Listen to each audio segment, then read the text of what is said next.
class we have completed one chapter called different financial techniques and energy monitoring and targeting. So now today I would like to start with chapter number 4, that is energy efficiency in thermal utilities and system. So particularly in this chapter we are going to discuss different thermal equipments like boiler, refrigerator, then after furnace, then after steam system, then after different waste recovery system. So let's begin our today's session with one of the most popular equipment, or you can say device, let's say boiler. So what do you mean by boiler? You can say the boiler is a closed vessel in which the water is converted into the steam. Okay, the boiler is closed vessel in which water is converted into the steam. Okay, and if you observe the application of the boiler, you may find number of application of the boiler. For example, in thermal power plant to produce electricity, then after in chemical industry to perform sterilization process. Likewise, there are lots of application of the boiler, and it is the one of the thermal utility that you might found very easily. Okay, so let's start with the classification of boiler, or you can say boiler type. Okay, I think you might study the classification of boiler in first semester in basics of mechanical engineering. Okay, so now let me give you some basic idea regarding the classification of boiler. So boiler is classified into number of variety. So first one is according to the axis of boiler. According to the axis of boiler, boiler is classified in three categories: horizontal boiler, then after vertical axis boiler, and inclined boiler. Ultimately, the classification category according to the axis is based on the location of the boiler drum, whether you are locating it in horizontal position, vertical or inclined. The next one is based on the passage through the boiler tube. So according to the passage through the boiler tube, it classifies into category mainly water tube boiler and the fire tube boiler. Okay, if water is flowing inside the tube, then this type of boilers are known as a water tube boiler, otherwise it's known as a fire tube boiler. In fire tube boiler, basically the flue gases are passing and surrounding to it there is the flow of water. Okay, then third one is based on the fabrication. Based on the fabrication, boiler is classified in two types.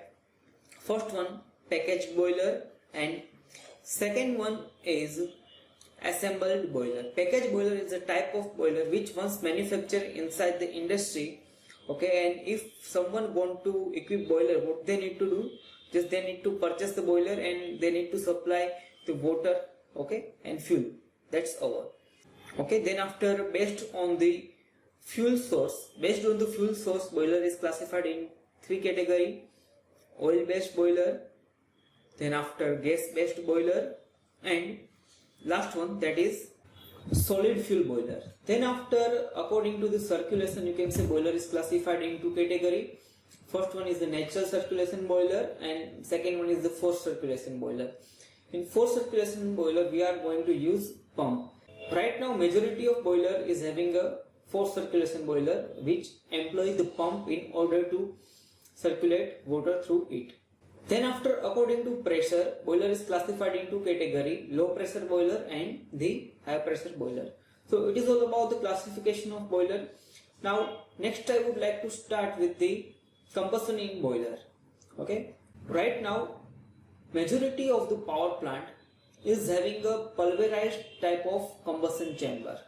Okay, and if you observe the different type of combustion chamber, you might find that there are lots of category for the classification of the combustion chamber, but in today's session I would like to discuss only two, that is a tangential firing type of combustion chamber, and second one is FBC, that is fluidized bed boiler combustion. Okay, so first question, what do you mean by pulverization? So you can say the pulverization is nothing but it is the process by which we are able to crush the powder of coal. Okay, and as we crush the coal, what is going to be happen? the surface area of the coal is going to be improved. Okay, and because of the increase in the surface area, there is a possibility that we will get the maximum amount of the heat from the coal because of the complete combustion of fuel. Okay, so it's called the pulverization. And right now in world, if you observe the majority of thermal power plant, you notice that all having the pulverized type of combustion chamber. So tangential combustion chamber is one of the type of the pulverized type of combustion chamber. Here you can see from the diagram, you can say we have a 4 corner through which we are supplying the powder form of coal along with the tertiary, primary and secondary air, so that the complete combustion occur.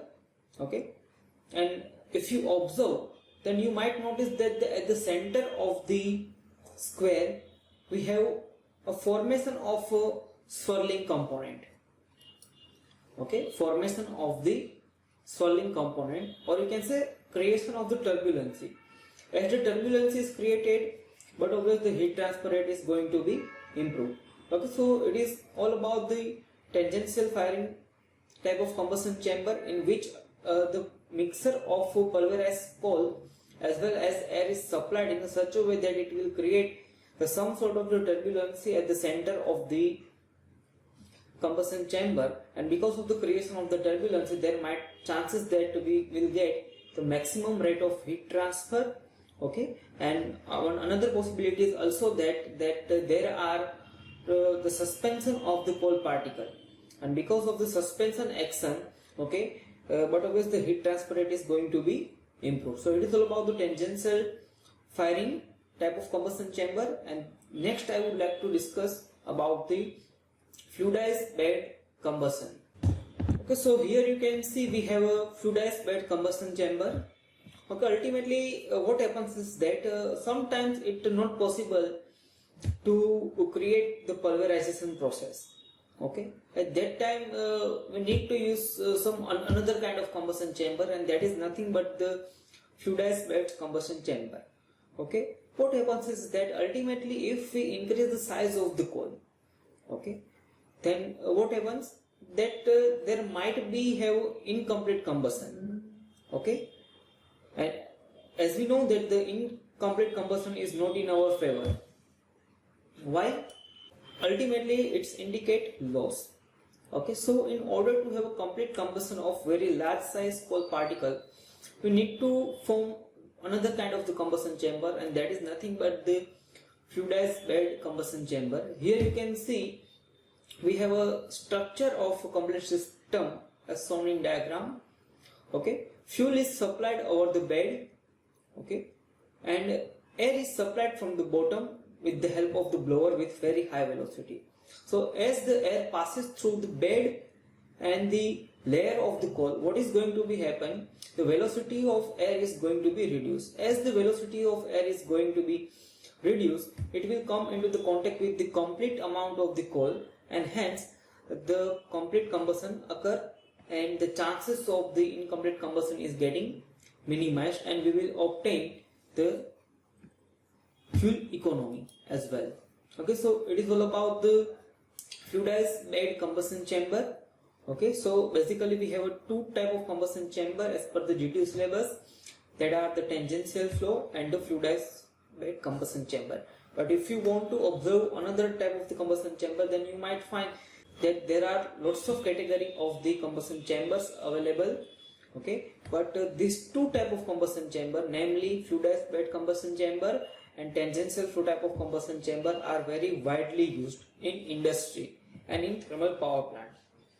Okay, so clear to all, when to use tangential flow chamber and when to use fluidized bed combustion chamber, tell me.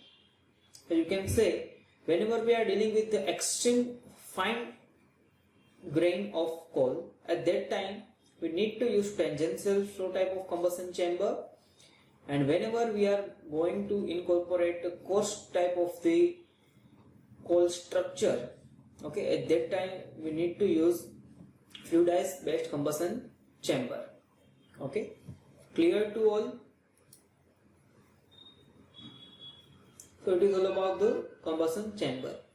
The next I would like to discuss about the boiler efficiency.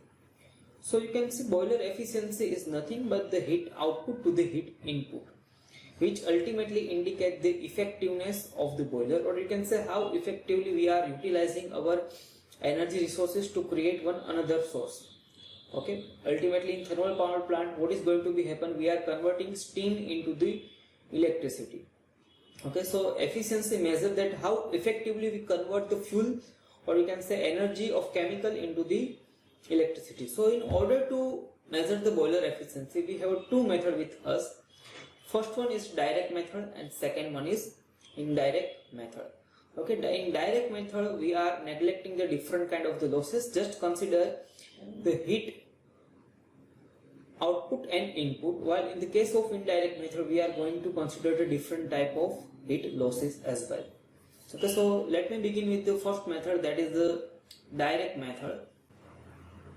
Direct method is a type of method in which we are going to neglect the losses.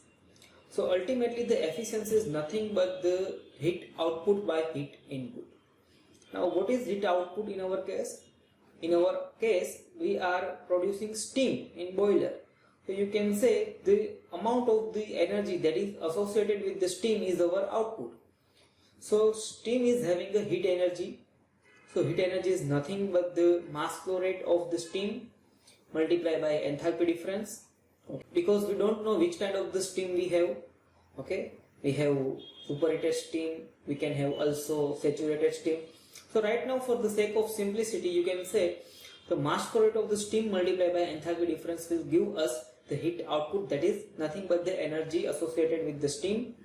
While heat input is what? You can say we are supplying fuel in order to convert water into the steam. So the energy that is associated with the fuel, ultimately chemical energy, is our input. So mass flow rate of the fuel multiplied by the calorific value of fuel, particularly gross calorific value, will gives us the heat input. Okay, so it is about the direct method. Okay, now here you can see we have an equation with us in which Q indicate the mass flow rate. Okay, and ultimately Hg stand for the enthalpy of steam whenever it is in saturated vapor state, and Hf stand for the enthalpy of steam whenever it is in liquid state. So by using this equation we are able to calculate the efficiency of the boiler.